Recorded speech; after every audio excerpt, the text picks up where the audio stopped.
free! Palestine! Free, free! Palestine! 1, 2, 3, 4! 5, 6, 7, 8! From the river to the sea!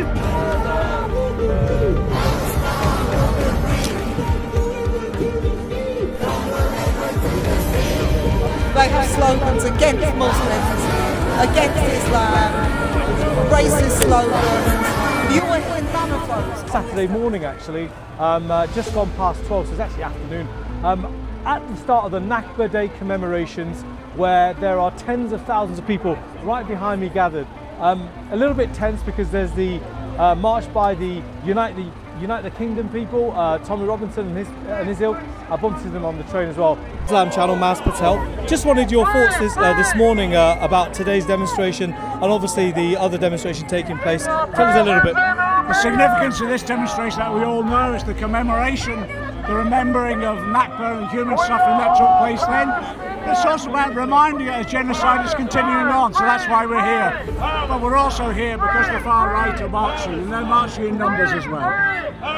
If we do not confront that now, they could take over this country. John, lots been going on this week in terms of the Prime Minister and politics within the Labour Party. This morning, Keir Starmer sent a tweet out, I'm ad-libbing here, but talking about division on the streets of London, of the capital. Was he referring to this demonstration as well? Well, if he was sorely mistaken. I've been on virtually every march over the last couple of years. Every one of them has been peaceful, and every one of them is about humanity. And in addition to that, it's everybody. It's literally people from all religions, all backgrounds, the big Jewish bloc that we always have. These marches have brought people together. They haven't divided them. So if he was referring to this march, he is sorely mistaken. If he was referring to the far right, yes, he's right. Because what we saw last year was a massive march, 150,000 people. It was violent, it was racist, Islamophobic in particular. So what we've got to do is make sure people out there know there are people willing to oppose that form of politics. Just very finally, it seems that Britain's in a very defining moment in 2026. We know there's going to be a by-election. Andy Burnham could make it as an MP and perhaps challenge the Prime Minister. Do you think we're on the precipice of going down the route of a reform government, or perhaps being in what many regard as being rescued by Andy Burnham and bringing the country back on track? What I've been trying to say for people for a while now, this is the most dangerous political moment in my political history of the last 50 years. We've seen the far right marching, but we've never seen them threaten to get into government. That's why we need all progressive forces coming together now to mobilise against reform. I'm hoping that if Andy Burnham becomes elected leader of the Labour Party and Prime Minister, he joins this progressive movement. And in that way we can defeat reform and the far right. And very finally, you said Jeremy Corbyn should be given a route back into Labour. He's obviously here on the demonstration. Very quickly, do you think that's a realistic prospect? Because a lot of people do support Jeremy and follow Jeremy. Jeremy has never wanted to be anything other than a Labour MP. He was forced out of the Labour Party, and I think it's the only right that he should be invited back in, not allowed back in, invited back in, because he represents hundreds of thousands, if not millions of people for what they stand for, humanitarian, peace and justice. Tell us what brings you here today. It's the 78th Nakba. That means 78 years of absolute apartheid system, subjugation of the Palestinians. Enough is enough. It's been 78 years of absolute hell for the Palestinians, and yet the movement has only started taking momentum because of the genocide. My view is why do we need the genocide in order for people to wake up? People are waking up, it's a global event, but there's a lot more to do. Which part of the country do you come from, and how many of you came here today? We've come from East London, so there's the Newham, the Redbridge crew, the Palestine Solidarity Campaign branches together. We're here all together, and we are a force to be reckoned with. We have been doing many events locally, and we've been supporting many grassroots organisations within East London and collaborating and even helping out in all forms. Well, I certainly recognise one famous face. I'm going to just move on to him. Steve, how are you? I'm good, thank you. You're quite famous for your clips on GB News, but fun aside, this is quite a serious thing, isn't it? I mean, 78 years of displacement, many say an ongoing genocide. What brings you here today as a unionist? Well, it's a trade unionist, not a unionist. So my apologies. Trade unionist. What a slippery tongue that was. So I think it's incumbent upon the trade union movement, like it's currently going on in Italy, to do more than make speeches from stages. We've got currently the RMT are serving in the Red Sea on the Royal Fleet Auxiliary.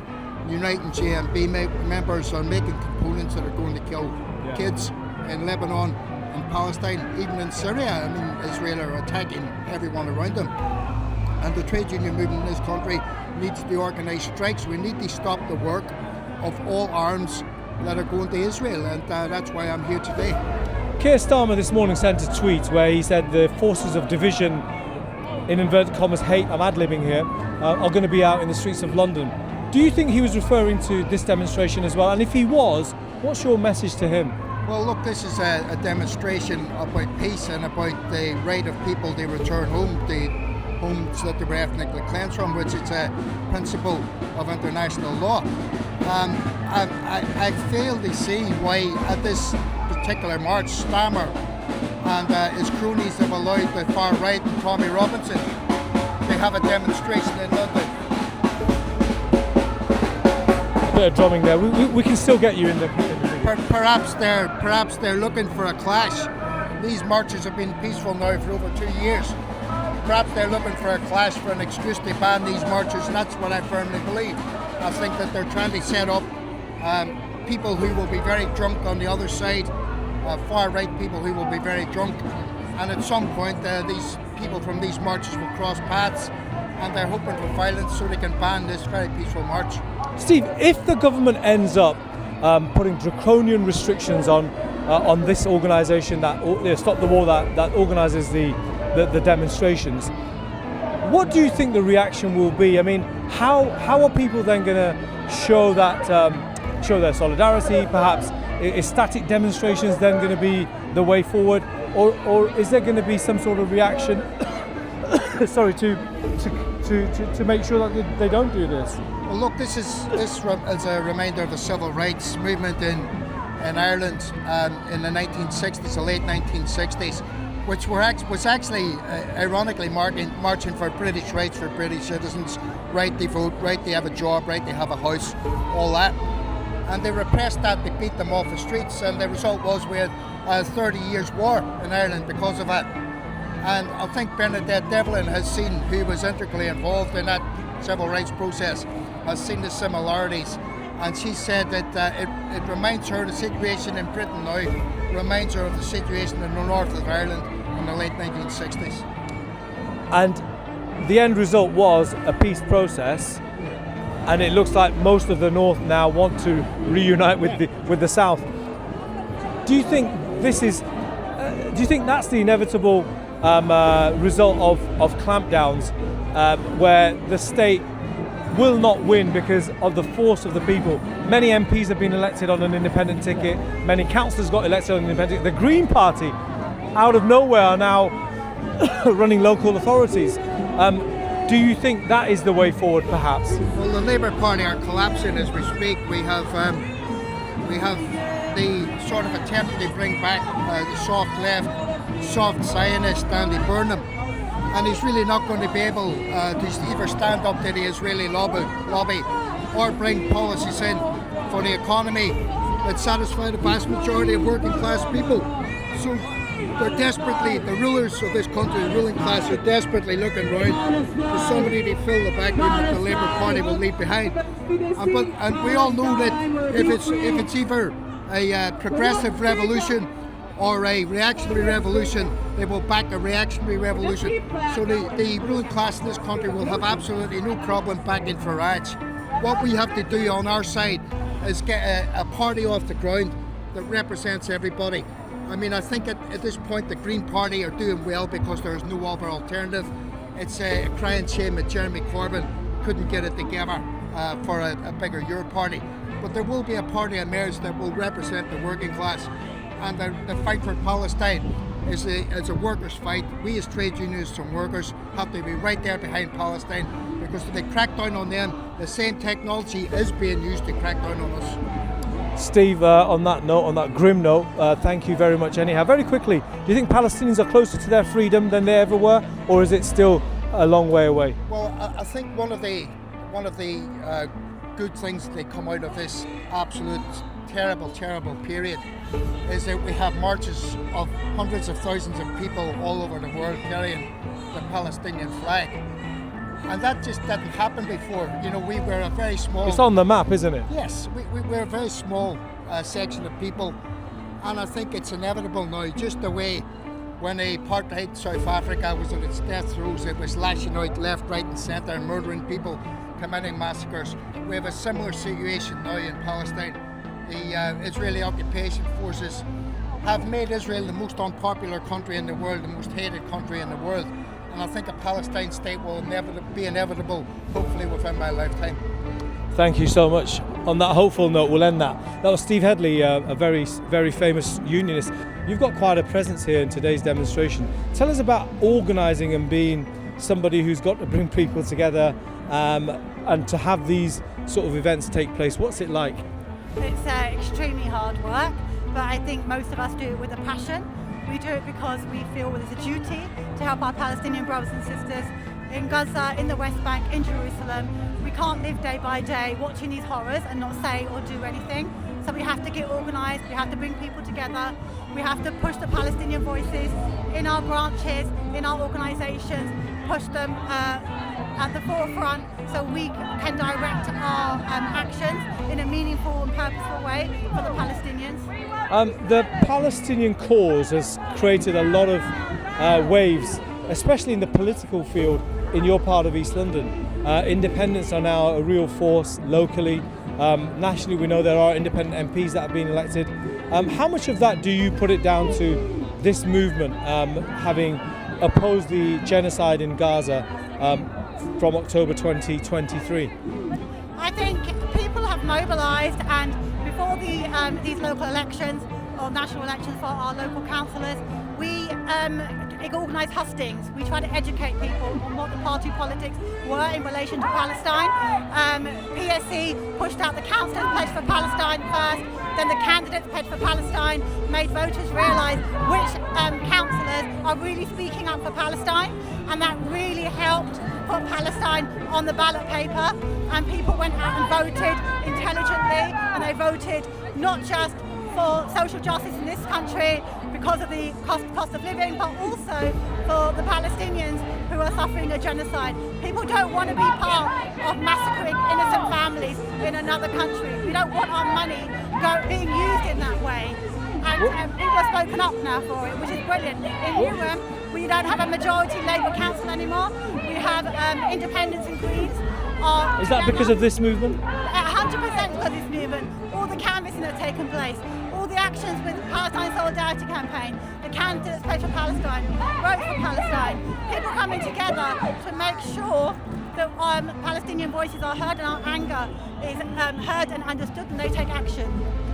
In terms of the government, Keir Starmer this morning tweeted saying that the forces of hate and division, I'm just ad-libbing here, but effectively saying they're going to be out on the streets of London. It's not clear whether he meant this demonstration as well as the Tommy Robinson one. If he meant this demonstration, what's your message to him and to the Prime Minister and his government, labelling all of these people as peddlers of hate? I think that's their narrative, and that's also the police narrative. The Met Police brought out a long essay about Tommy Robinson's march, our march, anti-Semitism. Mark Crowley, you mean? Yeah, and Islamophobia. I mean, we know the truth. We know what's happening. They will peddle their narrative as much as they want. But look at the people. How many years of a genocide? Still masses of people coming out on the street. We know the truth, and we will keep standing up for that. And we will have to fight any restrictions, draconian measures that they try to put in place. Ruby, thank you so much, and hopefully we'll speak again. Lindsay, the Nakba Day commemorations happening on a day where the police have allowed a bunch of what many would describe as neo-Nazis to march on the same day. What does that say about where we are in terms of the priorities of this country, allowing them to march on the same day? I think it's incredible that we're described as hate marches, whereas actually the real hate march is going on elsewhere in central London. We know that on all their demonstrations they have slogans against Muslims, against Islam, racist slogans. You will hear none of those on this demonstration. We don't have slogans against any group. We certainly do not have any slogans against Jewish people. We are completely a movement for solidarity. And the fact the government and the police don't understand that is pretty terrifying, really. Keir Starmer this morning tweeted that, I'm ad-libbing, but words to the effect that people, who are here to divide the country are going to be out on the streets. Do you think he was talking about your demonstration, or was he just talking about the United Kingdom one? I think he's talking about both of them, but he should recognise the difference, that the far right are out to destroy whole communities, preaching hate all the time. Our demonstrations are against war, against genocide, against ethnic cleansing. That is a fundamental difference between the two ones. And very finally, in terms of the Nakba, 78 years of displacement, how closer are Palestinians to their goal of freeing themselves and having their rights established in their homeland? Unfortunately, nowhere near close enough. Only last night Gaza was bombed again, Lebanon was bombed again. There is no ceasefire. So the Palestinians will keep organising and keep campaigning and keep fighting, and we will do the same here in Britain and around the world. Thank you, Lindsay. Appreciate that. So that was Lindsay German from the Stop the War Coalition, has been marching and demonstrating for against war for decades now, and obviously you got a sense of what she thinks and feels about this demonstration. Let's try and go towards the front. I'll try and get some more prominent figures to say a few words. Brother, tell us what brings you here today. Just to support everyone who's been affected by the ongoing genocide in Gaza. I wish them and their families the best, and I wish that they can reclaim their stolen land. What is it about the Palestinian cause that makes you obviously give up your Saturday and come to central London? Because there are, people say there's loads of injustices happening across the world or have happened, but why the Palestinian cause? Because it's indiscriminate killing against men, women and children. So basically with a lot of wars, it's men against men. With this particular genocide, they do not care about what state of life. They don't care that someone can't defend themselves. They don't care if you don't even if you're not even taking a stance of resistance, they'll still kill you. Yeah. So it's like someone needs to stand up for them, and that's why I'm here today. And in terms of the cause for Palestinian freedom, do you think Palestinians are more closer to their freedom, or do you think there's still a long way to go? I don't know. You don't know?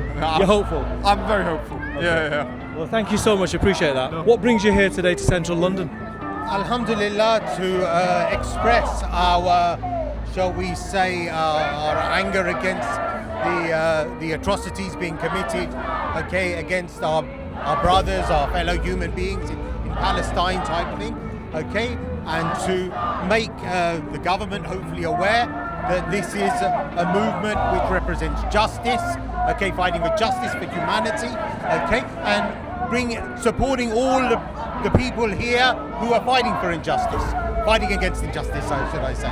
So, that's why. What's your message to Keir Starmer, who this morning said hatred is going to be out on the streets of London? Now, we don't know whether he meant this march or the Tommy Robinson march or both demonstrations, but if he did mean this march, what's your message to him and other politicians This is a march about unity, people uniting on justice. You can see everyone here, from every corner of the world, coming together, fighting against injustice. Does it disappoint you that you're apparently smeared in this way, where you're equated to... It's lies. Yeah. It's undoubtedly lies. You're from Islamic Channel? Islam Channel, yeah. Islam Channel. Well, I mean, unfortunately, we saw these lies perpetrated at the time of the Prophet ﷺ against the Sahaba. Many lies were going on then because falsehood is scared of truth.